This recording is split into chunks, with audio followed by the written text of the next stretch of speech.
My name is Ryan Carter. I'm 46 years old, a civil engineer in Raleigh, North Carolina, and for most of my life I believed in structures more than promises. Concrete settles, steel shifts, soil lies if you don't test it properly. But if you respect the weight, if you measure twice and build with care, a thing can stand for decades. That was how I saw my life. I had spent 20 years helping design highways, overpasses, drainage systems, the kind of infrastructure people barely notice unless it fails. I liked that. I liked precision. I liked knowing that every line on paper became something real, something dependable. At work, people trusted me because I didn't guess. I checked numbers. I checked them again. I built things that lasted. At home, I thought I had done the same. Our house sat on a quiet street lined with maples and long driveways, the kind of neighborhood where porch lights clicked on at dusk in neat rows. I had helped design the place myself years ago, adjusting the plans at our kitchen table while Melissa sat across from me with a mug of tea, laughing at how seriously I took window placement. She wanted a bigger pantry. I wanted better natural light in the living room. We got both. We raised our daughters there. Kayla, the oldest, had my habit of noticing everything and saying only half of it. Brooke was sharper around the edges, quick with questions, quick with opinions. Sophie, our youngest, still moved through the house like it was a world built especially for her, all soft footsteps and quiet songs drifting out from behind her bedroom door. For a long time, our life had a rhythm that felt permanent. School drop-offs, dance recitals, soccer games, Saturday pancakes. Melissa moving through the kitchen in one of my old t-shirts, hair tied back, checking emails while pretending not to work. Me leaving early with a travel mug of black coffee, coming home to the noise of family already in motion. From the outside, we looked solid, stable, predictable in the best way. And maybe that's why I missed the first warning signs. When something has stood for years without a crack, you stop looking as closely as you should. You trust the frame. You trust the load path. You assume what held yesterday will hold tomorrow. That was my mistake. Because if I'm honest, even before everything broke open, there had been small shifts I chose not to name. A pause too long before an answer. A smile that didn't quite reach her eyes. Moments at dinner when Melissa seemed somewhere else entirely, staring past one of the girls as if she were listening for a sound none of us could hear. At the time, I told myself it was stress. People get tired. Marriages go through seasons. Families bend under pressure and straighten again. That was what I believed then, standing in the life I had built with both hands, not yet understanding that the strongest-looking structure can already be failing where nobody sees it. The first change was so small it barely deserved the word. Melissa started coming home later than usual, always with an explanation ready before I asked. A client dinner in Durham, a branding meeting that ran long, drinks after a presentation with people she couldn't exactly leave early. Her PR agency had been growing for a while, so on paper it made sense. That was the problem. On paper it all made sense. In real life, it felt different. Melissa had always been busy, but there used to be a warmth to it. Even on her worst days, she'd walk in, drop her heels by the door, and kiss me on the cheek while telling me something ridiculous that happened at work. After a while, that stopped. She still came in with her phone in her hand and her car keys looped around one finger, but her attention stayed somewhere else. She'd smile, but it looked delayed, like she was remembering she was supposed to. At dinner, she began checking her screen face down beside her plate. Not often enough to start a fight. Just enough to change the air in the room. I noticed other things because that's what I do. New dresses bought without mentioning them. Perfume she wore only on weekdays. A sudden interest in weekend client retreats in nearby cities that somehow required careful packing and perfect hair. Charlotte once. Asheville once. Wilmington after that. Always just a night or two. Always business. I ignored it longer than I should have. Part of that was trust. Part of it was pride. Men like me don't like feeling suspicious, without proof. I build conclusions the same way I build roads, layer by layer, compacted, tested, confirmed. I wasn't going to accuse my wife because of a tone in her voice or the way she angled her phone away when a message lit the screen. So I blamed stress instead. I blamed the agency, the economy, middle age, the strain of raising 3 daughters with schedules that could have qualified as military operations. I told myself Melissa was tired. I told myself I was tired too. Some nights I lay awake listening for the garage door and thought, this is temporary. This is what pressure looks like before it passes. But the pattern kept repeating. She laughed less, touched me less, asked fewer questions about my day. Sometimes I'd be talking about a side issue or a permitting delay and realize halfway through that she wasn't listening at all. Her eyes would flick to the phone in her lap, then back to me, and she'd say, "Sorry, what was that?" in a voice that sounded practiced. What bothered me most wasn't one big thing. It was the accumulation, the slow drift, the feeling that my own wife had started living half a step outside the life we shared. Nothing had broken yet, but for the first time, I had the uneasy sense that something inside my home had started to shift under the surface, and I didn't know where the crack began. It didn't come from Melissa. It came from Richard. We were standing near the edge of a job site just outside Raleigh, early afternoon, the kind of gray day where the sky sits low and heavy over everything. Gravel crunched under our boots as we walked the perimeter, going over drainage adjustments for a section that had started pooling after the last storm. Richard Hayes had been in this field longer than I had been alive. He was the one who taught me how to read land properly, how to trust data over instinct, how to keep my voice steady even when a contractor was trying to push a bad decision through. I respected him more than anyone in the firm. That's why I noticed the hesitation.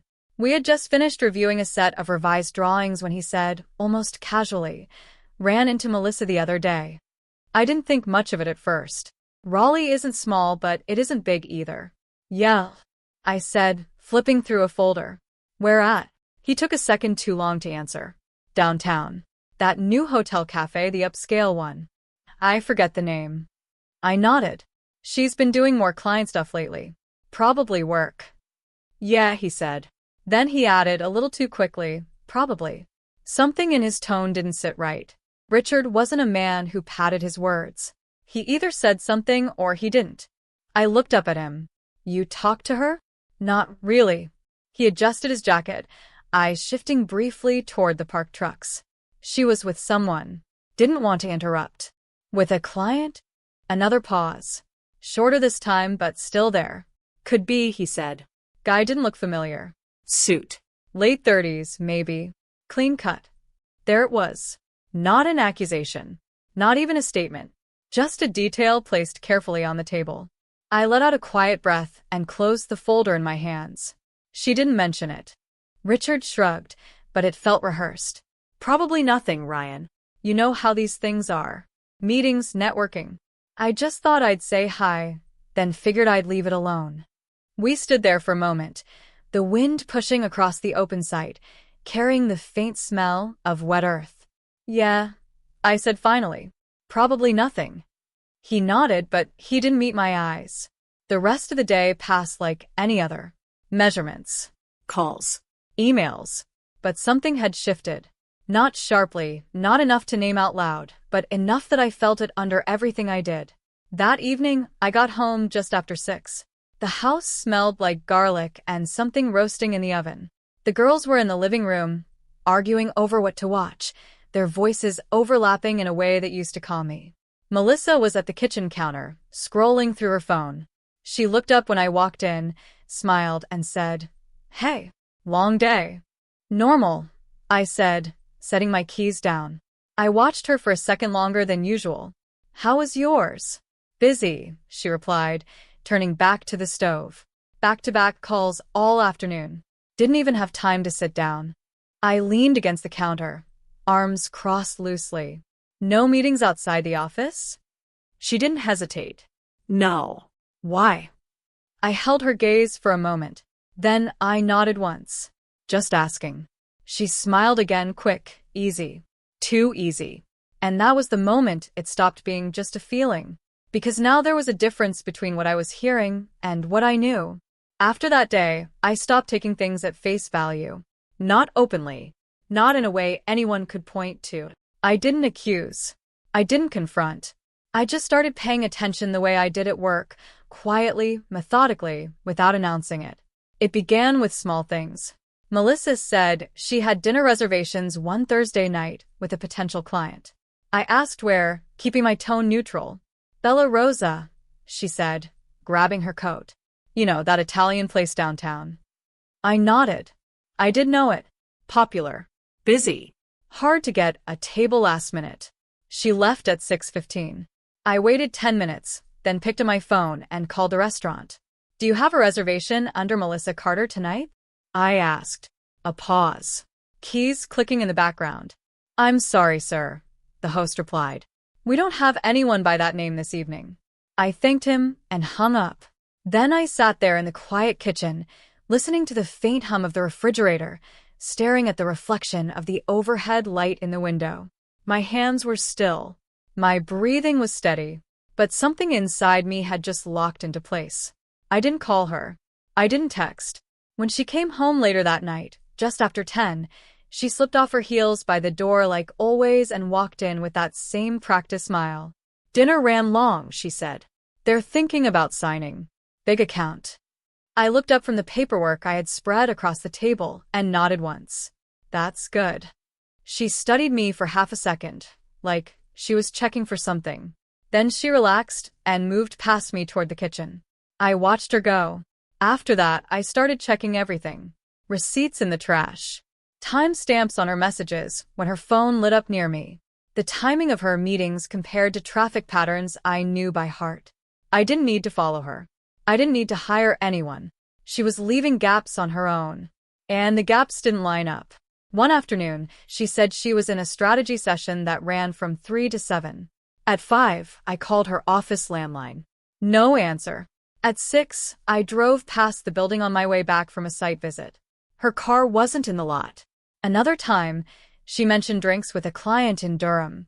I checked the credit card statement 2 days later.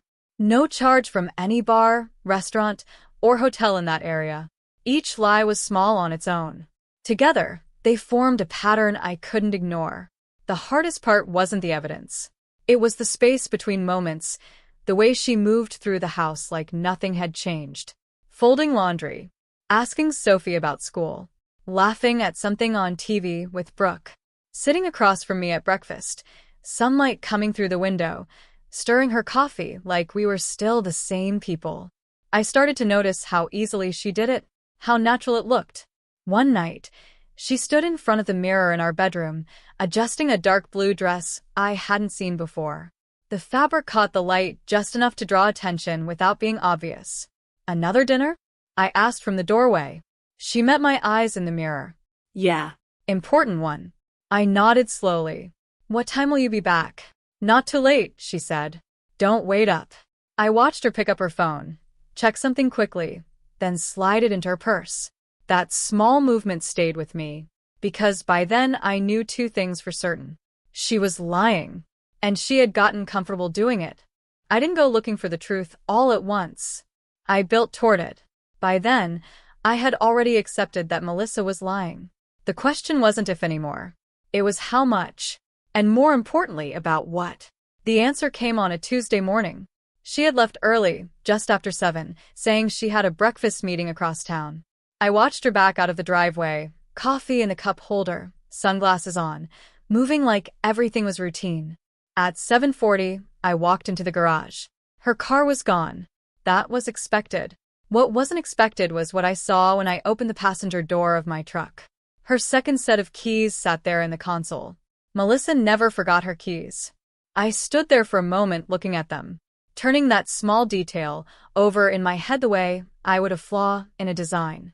Something didn't fit. Then I remembered. She had driven my truck the night before to pick up groceries. Said her tank was low. I hadn't thought twice about it. Now I did.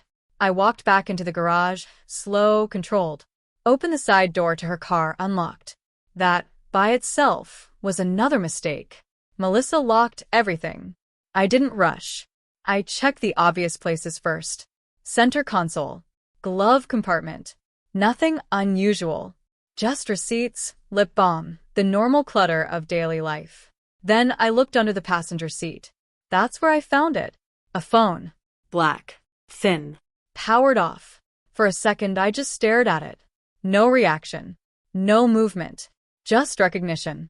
Then I reached down, picked it up, and turned it on. No passcode. That was the second mistake. The screen lit up clean, almost empty. No family photos. No usual apps. Just messaging, email, a few contacts saved without last names. I opened the messages. The first thread was pinned at the top. Eric. I didn't scroll fast. I didn't need to. A few lines were enough. Last night was perfect. He still has no idea. Next weekend, same place? There were photos too. Not explicit. Worse than that. Casual. Intimate in a way that didn't try to hide. A hotel room I didn't recognize. Her sitting on the edge of a bed, that same blue dress from a few nights ago, smiling at whoever was holding the camera. I kept reading. Dates. Times. Plans. It had been going on for months. Then I saw the name again in another thread. Richard. My grip tightened slightly, but my face stayed still. The messages were shorter. Cleaner. But they said enough. He's on site Thursday late. You're clear that evening. Don't worry. I'll keep him busy if needed. I read that line twice. Then a third time. There it was. Not just an affair. A system. Coordinated. Planned. Protected. Richard hadn't just known. He had helped. I locked the phone, turned it off, and placed it exactly where I found it under the seat. Then I stepped back, closed the car door quietly, and stood in the garage for a long moment. My heart wasn't racing. My hands weren't shaking. I just felt precise. Like everything had finally aligned into something I could understand. Melissa wasn't confused. She wasn't distant because of stress. She had built a second life. And the man I trusted most at work had helped her do it. I went back inside, poured myself a cup of coffee, and sat at the kitchen table. The house was quiet. And for the first time, I wasn't trying to make sense of anything anymore. I already had the truth. Now I just needed to decide what to do with it. I didn't confront her right away. That would have been the easy option. Emotional. Reactive. Useless. Instead, I waited. That evening, the house felt the same as always on the surface. Kayla was at the table with her laptop open, headphones around her neck. Brooke was flipping through channels with the remote, muttering about how there was nothing good on. Sophie sat on the floor with a blanket around her shoulders, sketching quietly in a notebook. Melissa came home just after 6. She walked in like nothing had changed. Same rhythm, same tone, keys on the counter, phone in her hand, a quick smile in my direction. Hey, she said. Traffic was a nightmare. I nodded once from the kitchen. I can imagine. Dinner was normal. Too normal. Plates passed around. Small conversations. Brooke complaining about a teacher. Sophie asking if we could get a dog again. Kayla watching everything without saying much, her eyes moving between Melissa and me like she was trying to read something neither of us had said yet. Melissa played her role perfectly. That was the part one couldn't ignore anymore. After the girls went upstairs, I stayed at the table, finishing a glass of water. I heard her moving around in the kitchen, rinsing dishes, opening cabinets, the soft, familiar sounds of routine. Then I spoke. Who's Eric? The water stopped running. Silence filled the space between us. Not loud, not dramatic, just empty. She turned slowly, drying her hands with a towel. Her expression didn't break. Not immediately. I don't know what you're talking about, she said. I held her gaze. Calm. Steady. You should think carefully before you answer again. There was a flicker then. Small. Almost invisible. But I saw it. Annoyance. Not fear. Not guilt. Annoyance. This is exactly what I mean, she said, her tone sharpening. You've been distant for weeks, and now you're accusing me of what exactly? I leaned back slightly in my chair. I asked a simple question. And I gave you a simple answer, she shot back. I don't know any Eric. Maybe you misheard something. Or maybe, she crossed her arms, you're just looking for a reason to start something. There it was. Not denial. Not really. Deflection. I let a few seconds pass before I spoke again. I know about the phone. That landed. Not loudly. Not explosively. But it landed. Her eyes shifted, just for a fraction of a second. Then she recovered. "What phone?" she said. I stood up slowly, pushing the chair back with a quiet scrape against the floor. "The one under your passenger seat." Another pause. Longer this time. Then she laughed. Actually laughed. "This is insane," she said, shaking her head. "You went through my car? Are you serious right now?" "I'm very serious." Her expression hardened. "Completely now. This is exactly what I'm talking about, Ryan. You're being controlling. Paranoid. Going through my things, making accusations with zero proof." "I've seen everything." That stopped her. Not because of what I said. Because of how I said it. No anger. No volume. No hesitation. Just certainty. For the first time, she didn't have an immediate response. And in that silence, something shifted in the house. Upstairs, a floorboard creaked. Then another. I didn't look, but I knew. The girls were awake. Listening. Melissa noticed it too. Her eyes flicked toward the ceiling, then back to me. Something tighter crept into her posture now. Not fear, but pressure. "Lower your voice," she said quietly. "I'm not raising it." "Then stop," she snapped. "Whatever this is, we're not doing this in front of the kids." "We're not," I said. "They're not part of this." But even as I said it, I knew that wasn't true anymore. Because the moment the truth entered this house, it stopped being just between us.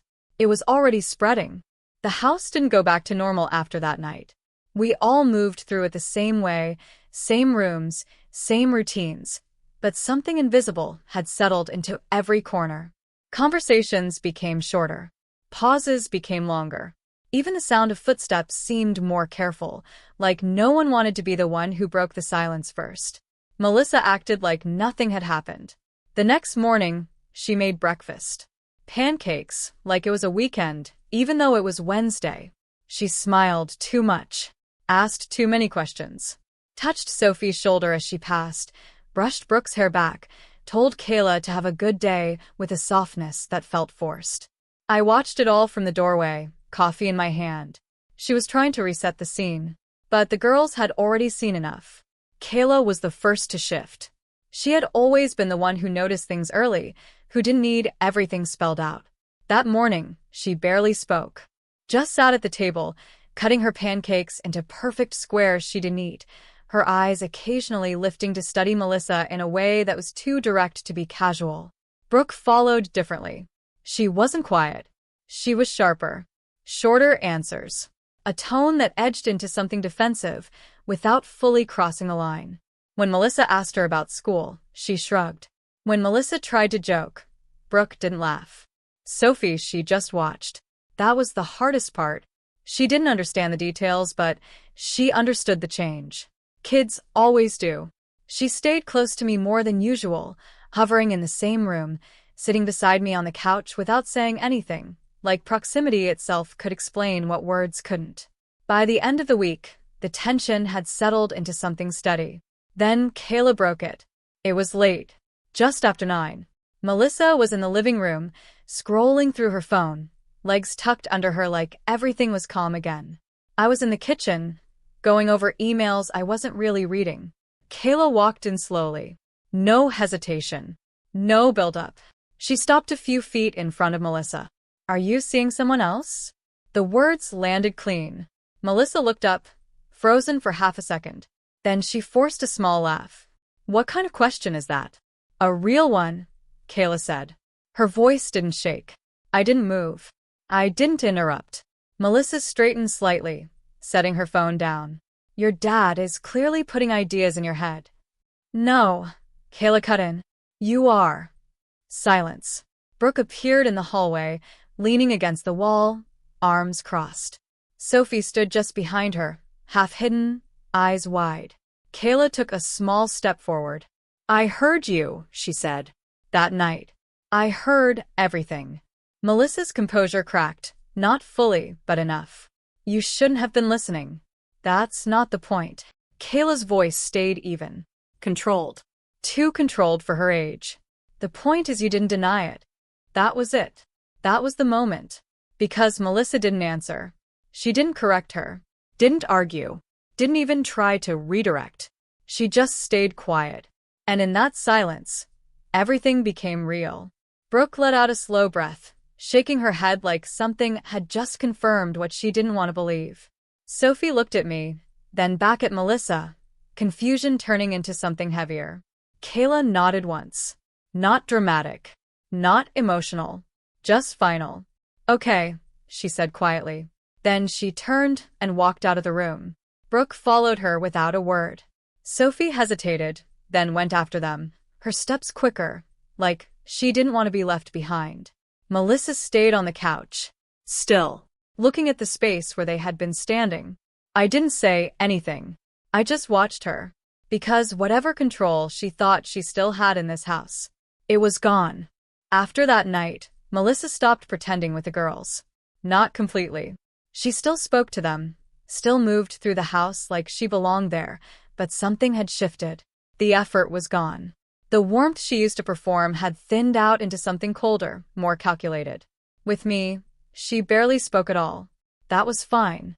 I didn't need conversation anymore. I needed clarity. I had already copied everything from the phone. Messages, photos, dates, names. I stored it in 3 different places: cloud, external drive, and a secure folder on my work laptop. Redundancy wasn't just a habit. It was protection. But one thing kept bothering me. Richard. It didn't make sense to leave it where it was.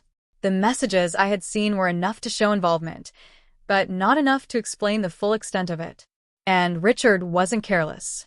If he had been helping Melissa for months, there would be more. I just had to find it. I started with timing.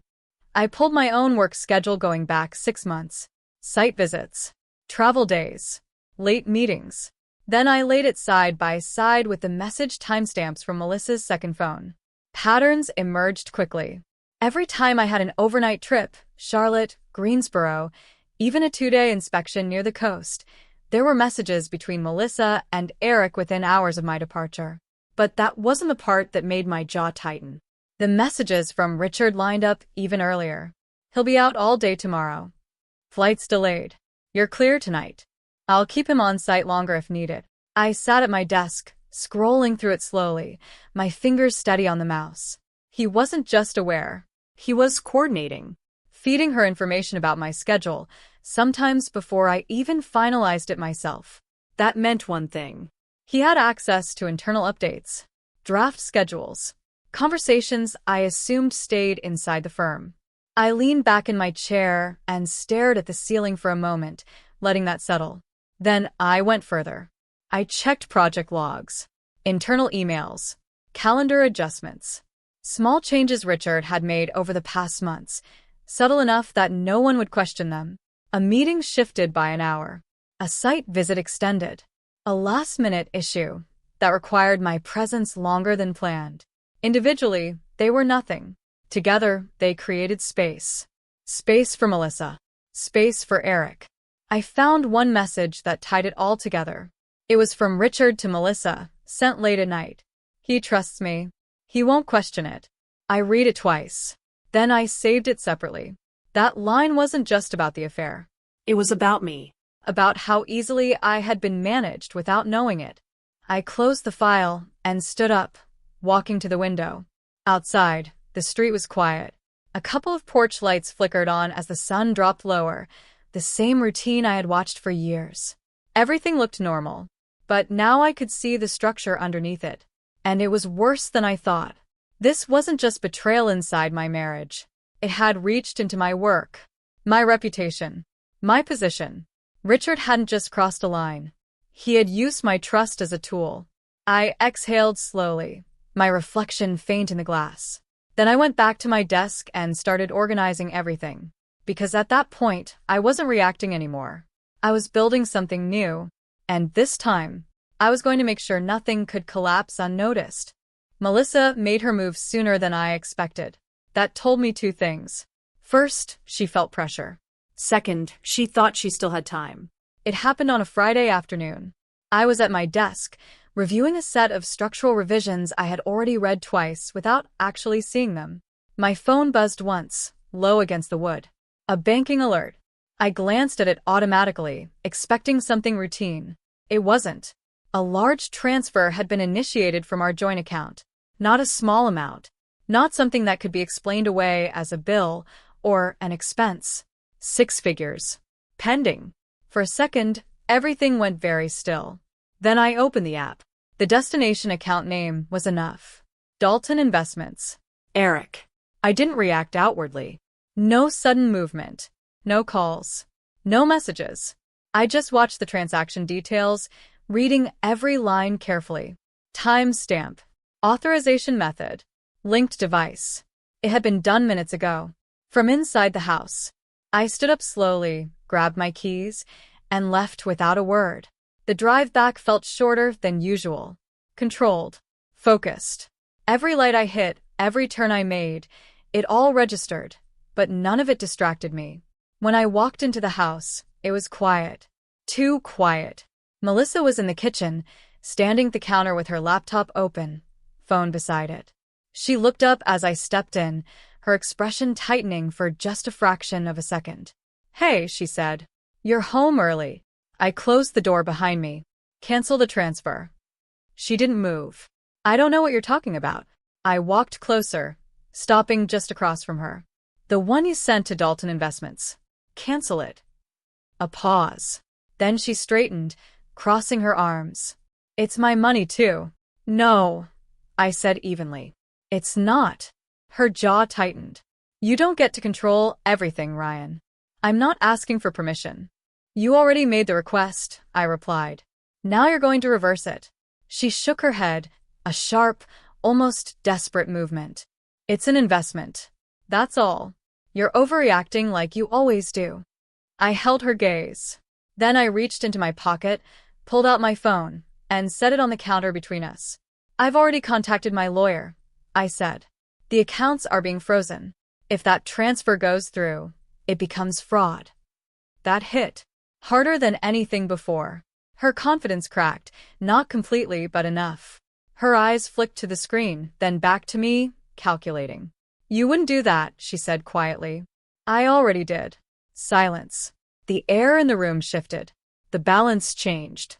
For the first time since this started. She wasn't in control. Upstairs, I heard movement. One of the girls walking across the hallway.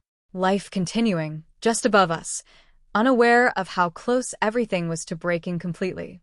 Melissa looked at me differently now. Not defensive. Not dismissive. Cornered. "This doesn't have to get ugly," she said. "It already is." Her hands pressed against the counter, fingers tightening against the edge. "You're blowing this out of proportion." "No," I said. "I'm containing it." Another pause. Then I added, calm and precise. "And Richard is next." That landed even deeper. Her eyes widened slightly before she could stop it. "You don't understand," she started. "I understand exactly." I cut in. "I have the messages. The schedules. Everything he sent you." She went completely still. I picked up my phone again. "He used company resources. Manipulated project timelines. Interfered with my assignments. That's not just personal anymore." Her voice dropped. "Ryan, don't do this." I looked at her for a long moment. Then I said, "You already did." That evening, I sent everything to the firm's board. Not emotionally. Not with commentary. Just facts. Documents. Time-stamped evidence. A clear chain of interference. By Monday morning, the investigation had started. And for the first time, since I found the truth, things were moving in my direction. The collapse didn't happen all at once. It unfolded the way most failures do. Quietly at first, then all at once, when there's nothing left holding it together. The accounts were frozen before the transfer could clear. Melissa didn't try again. She knew she couldn't. After that, we stopped pretending entirely. No more shared meals. No more conversations beyond what was necessary for the girls. She moved through the house, like a guest waiting to leave. The divorce process started within the week. I didn't rush it, but I didn't delay it either. My lawyer handled everything with the same approach I used at work: documented, structured, precise. Assets were listed. Accounts reviewed. Every attempt she made to shift money or obscure details was met with evidence already in place. She stopped arguing after a while. Not because she agreed, because she understood she wasn't going to win. The girls stayed with me. That wasn't a fight either. Not really. Kayla made her position clear early. Brooke followed without hesitation. Sophie didn't say much, but she didn't leave my side. Melissa tried, once, to frame it differently. "You're turning them against me," she said during one of the final meetings. I looked at her across the table, calm. "No." "You did that on your own." She didn't respond. A month later, she moved out. Not far at first. Then further. Eventually, she left the state entirely with Eric. I didn't ask questions. I didn't need updates. But information still finds its way back. From what I heard, it didn't last long. The same patterns. The same lies. The same kind of man who didn't build anything, just moved from one opportunity to the next until it ran dry. Whatever she thought she was choosing, it wasn't stable. Not even close. Richard's situation unfolded differently. The investigation at the firm moved fast once it started. Internal audits, schedule reviews, email records. It didn't take long for the pattern to become clear, not just with me, but with how he had been operating overall. When they called me in to confirm details, I kept it simple. Facts only. No emotion. No commentary. By the end of it, he was given a choice that wasn't really a choice. Early retirement. Quiet. Controlled. Contained. His name disappeared from projects within weeks. Just like that. 2 years passed. The house changed, but not in the way I expected. Some rooms felt lighter. Others took time. We repainted the kitchen, replaced furniture, cleared out things that didn't belong anymore, not just objects, but habits. Kayla left for college last fall. Still sharp. Still observant. She calls more than she admits she wants to. Brooke settled into herself differently. Less defensive. More direct. She doesn't tolerate things she used to ignore. Sophie laughs more again. That was the one I waited for. As for me, I kept working. Same field. Same principles. But I stopped assuming anything was permanent just because it looked strong. Structures fail when stress is ignored. When small cracks are dismissed. When trust replaces verification. I don't make that mistake anymore. Sometimes, late in the evening, I sit on the back porch and listen to the quiet of the neighborhood. The same street. The same line of porch lights, turning on one by one. From the outside, it probably looks stable again. And, in a way, it is. But this time, it's different. Because what we built after everything fell apart wasn't based on appearances. It was built on what actually holds.